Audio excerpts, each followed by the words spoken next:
रहीम अस्सलाम वालेकुम and this is me Mohammad Asif. Dear viewers, आज हम डिस्कस कर रहे हैं माइक्रोस्कोप के बारे में कि माइक्रोस्कोप है क्या चीज़ और उसके मुख्तलिफ पार्ट्स और उसके फंक्शन और कौन सा लेंस हम किस स्पेसिमेन के लिए यूज़ कर रहे हैं। So microscope, micro means small and scope means to see, देखना। तो माइक्रोस्कोप वो इंस्ट्रूमेंट है जिसके थ्रू हम जो माइक्रो पार्टिकल्स हैं, ऑर्गेनिजम्स हैं, मुख्तलिफ सेल्स हैं, उसको देखने के लिए हम ये इंस्ट्रूमेंट यूज़ करते हैं और इसको कहते हैं माइक्रोस्कोप। जो कंपाउंड माइक्रोस्कोप हैं, क्योंकि माइक्रोस्कोप के मुख्तलिफ टाइप्स हैं, like compound microscope, electron microscope और इसी तरह और भी टाइप्स हैं माइक्रोस्कोप के। लेकिन लैब में जो हमारे पास कॉमन माइक्रोस्कोप यूज हो रही है उसको हम कहते हैं कंपाउंड माइक्रोस्कोप। और कंपाउंड माइक्रोस्कोप, जैसे ये हमारे सामने माइक्रोस्कोप पड़ा है, इस माइक्रोस्कोप के दो लेंस हैं, दोनों आईपीस हैं। इसको हम कहते हैं बाइनोकुलर माइक्रोस्कोप। शुरू में माइक्रोस्कोप का सिर्फ एक ही आईपीस होता था और उसको कहते हैं मोनोनोकुलर माइक्रोस्कोप। लेकिन आजकल लैब में जो कॉमनली यूज हो रही है वो बाइनोकुलर माइक्रोस्कोप यूज हो रही है। अब कुछ माइक्रोस्कोप और भी आ गए हैं जो कि टीचिंग पर्पस के लिए यूजुअली यूज होते हैं, जिसके ऊपर यहाँ पर एक कैमरा लगा होता है और वो कैमरा अटैच होता है स्क्रीन के साथ।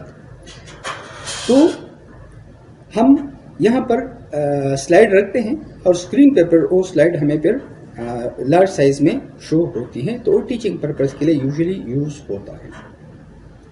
तो ये है कंपाउंड माइक्रोस्कोप और बाइनोकुलर माइक्रोस्कोप।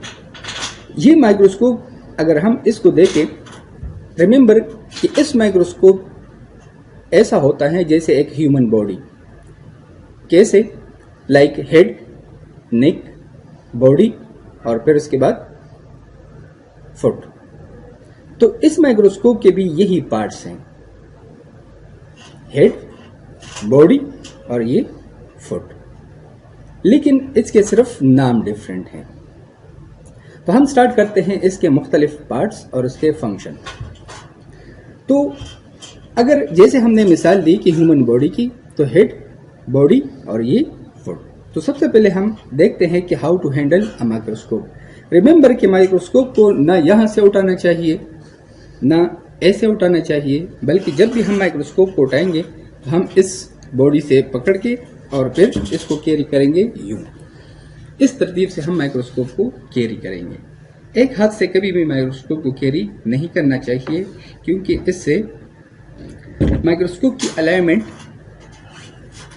खराब हो जाती है या गिरने के चांसेस भी होते हैं। तो इसलिए प्रॉपर माइक्रोस्कोप को जब कैरी करना होता है तो दोनों हाथों से, एक हाथ बेस के नीचे और एक बॉडी, और इसको कैरी करते हैं। तो ये जो पार्ट है, ये वाला पार्ट, इसको कहते हैं बेस ऑफ माइक्रोस्कोप। ये जो पार्ट है ये, इसको क्या कहते हैं? Base of microscope.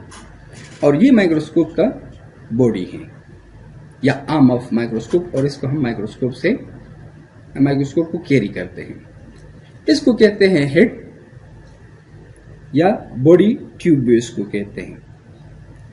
तो हेड में ये आपको दो चीजें नजर आएंगी, ये नोज पीस, ये आई पीसेस है, और इस आई पीसेस के जरिए हम ऑर्गेनिज्म को देखते हैं।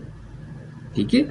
अब इसको कुछ लोग यूज करते हैं, जैसे मैं यूज कर रहा हूं ऐसे। बाज लोग ऐसे करते हैं कि जब भी वो ऑब्जेक्टिव्स को या स्लाइड को देखते हैं तो एक आंख बंद करके देखते हैं। तो रिमेंबर, जब भी माइक्रोस्कोप को आपने किसी चीज को ऑब्जर्व करना है तो दोनों आंखों को के जरिए आपने इसको देखना है। और अब इस आई पीसेस को आपने एडजस्ट करना है, क्योंकि ये एडजस्टेबल है, ये ऐसे मूव कर रही होती है, तो आपने इसको एडजस्ट करना होता है। इस आई पीस ये कनेक्टेड है, ये भी कनेक्टेड है। तो जब हम इसको एडजस्ट करते हैं, शुरू में जब ये ऐसे होता है तो इसमें अलग नज़र आता है, इसमें अलग नज़र आता है। लेकिन जब हम इसको एडजस्ट करते हैं और देखते हैं तो दोनों ये कंबाइन हो जाती है और हमें एक फील्ड नज़र आती है। फिर इवन अगर हम अपने दोनों आंखें ओपन भी रखें तो फिर हमें फील्ड एक ही नज़र आता है। तो इसलिए इसको एडजस्ट करना चाहिए, एक आंख से नहीं देखना चाहिए। और फिर इंडिविजुअल्स एडजस्ट हो जाता है इस तरतीब से। फिर इसके बाद ये जो एरिया नज़र आ रहा है, अच्छा ये निक ऑफ माइक्रोस्कोप है। ये देखिए, जैसे हमने कहा कि ह्यूमन बॉडी में निक भी है और वो मूव कर रही होती है, इसी तरह इसको हम कहते हैं निक ऑफ माइक्रोस्कोप। और इसको इस स्क्रू के जरिए हम इसको टाइट कर सकते हैं। अब ये मूव नहीं कर रहा, लेकिन जब हम इस स्क्रू को लूज करेंगे तो फिर ये मूव करेगा इस तरतीब से। फिर इसके बाद यहां पर आते हैं, इसको हम कहते हैं स्टेज। ये क्या है? स्टेज। और ये स्टेज अभी मूव नहीं कर रहा, लेकिन इसके थ्रू इसको हम कहते हैं स्टेज एडजस्टर। इस स्टेज एडजस्टर के जरिए हम इसको, या स्टेज कंट्रोलर भी कहते हैं, हम इसको मूव कर सकते हैं। अब इस स्टेज में ये स्टील के क्लिप्स लगे हैं और इस स्टील के क्लिप्स का फंक्शन ये है कि हम इसमें स्लाइड को रखते हैं, तो इसके लिए इसको कहते हैं स्लाइड होल्डर या स्लाइड क्लिप्स भी इसको कहते हैं। और इसमें हम स्लाइड को रखते हैं और फिर ये टाइट हो जाते हैं और इसको हम मूव कर सकते हैं। ये तो ये जो नज़र आ रहा है ये वाला, ये क्लिप्स कंट्रोलर है या क्लिप्स एडजस्टर भी हम इसको कहते हैं। इसके ज़रिए हम जो स्लाइड क्लिप्स हैं इसको कंट्रोल कर सकते हैं और मूव कर सकते हैं। तो ये वाला स्टेज के लिए और ये वाला क्लिप्स के लिए। अब यहां पर हमें एक और चीज नजर आ रही है, ये और ये भी मूव कर रहा है और ये भी मूव कर रहा है। इसको हम फोकसिंग के लिए यूजुअली यूज करते हैं कि जब हम स्लाइड रखते हैं तो स्लाइड को फिर फोकस करते हैं इसके थ्रू।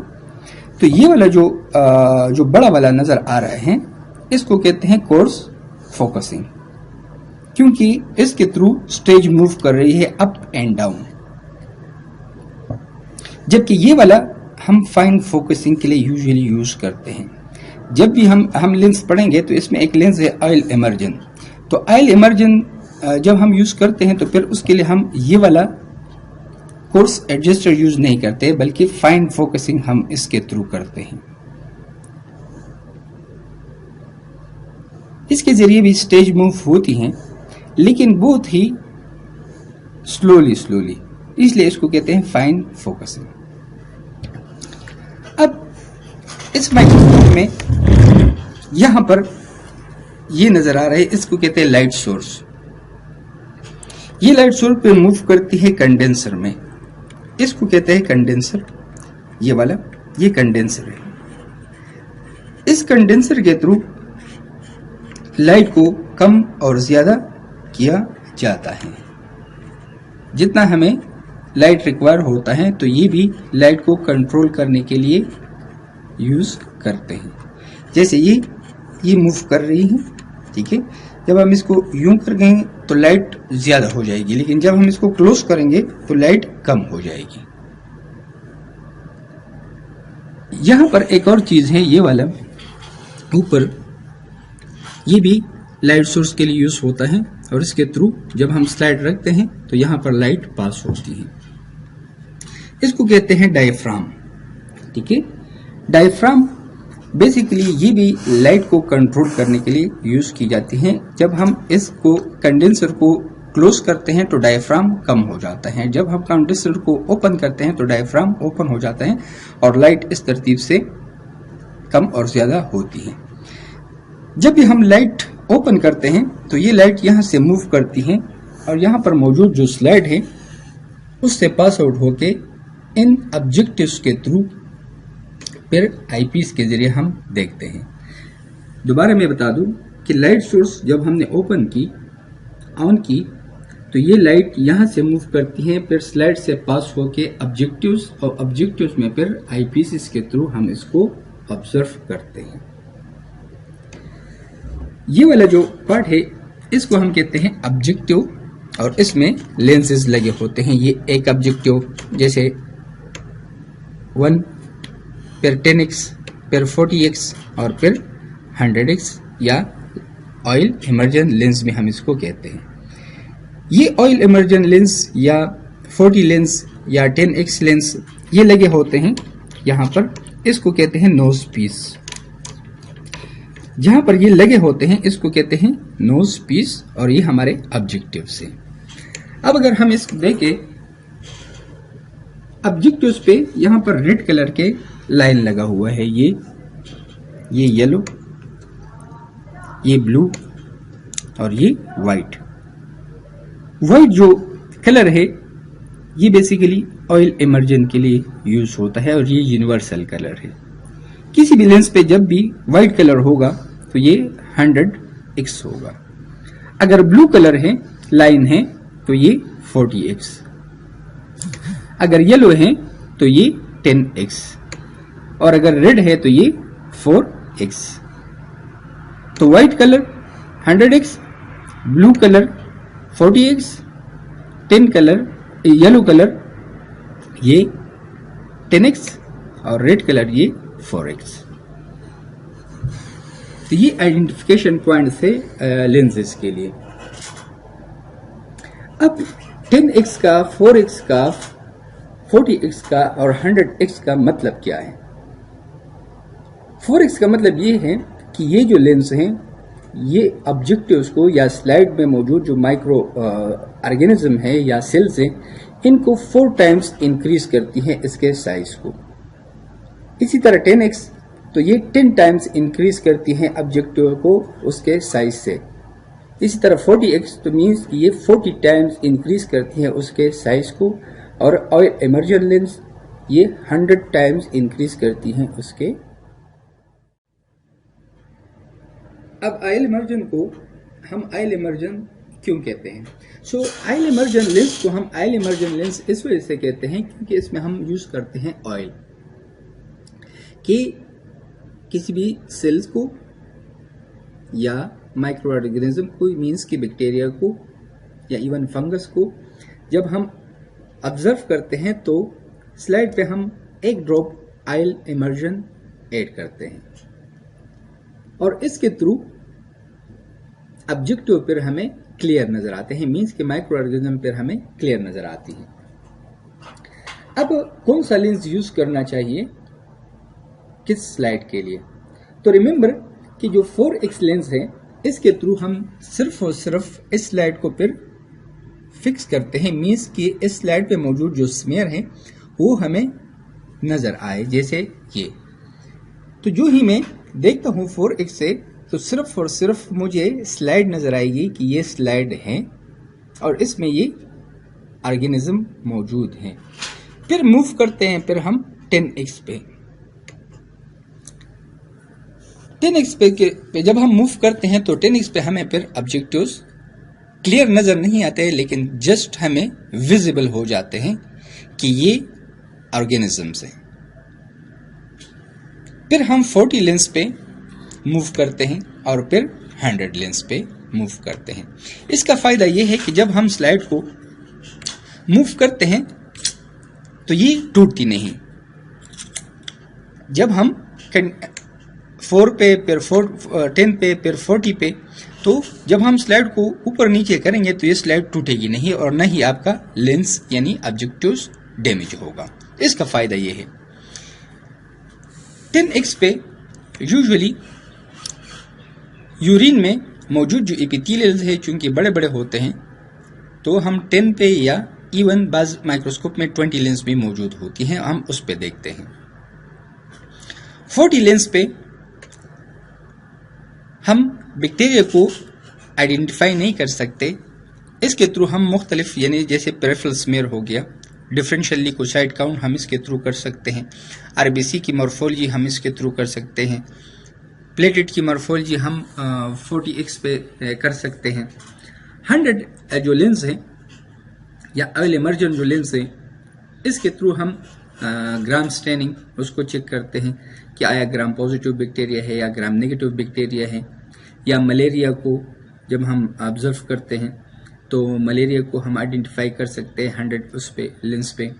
इसी तरह अगर बिगिनर्स हैं तो WBC की मॉर्फोलॉजी 100 पे बड़ी क्लियर नज़र आती है, तो इसलिए 100 लेंस पे फिर हम WBC की मॉर्फोलॉजी भी कर सकते हैं।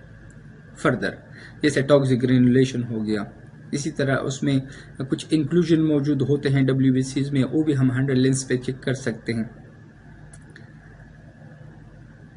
40 जो एक्स है इस पे हम यूरिन यूजुअली आरी करते हैं, मींस यूरिन स्लाइड को ऑब्जर्व करते हैं।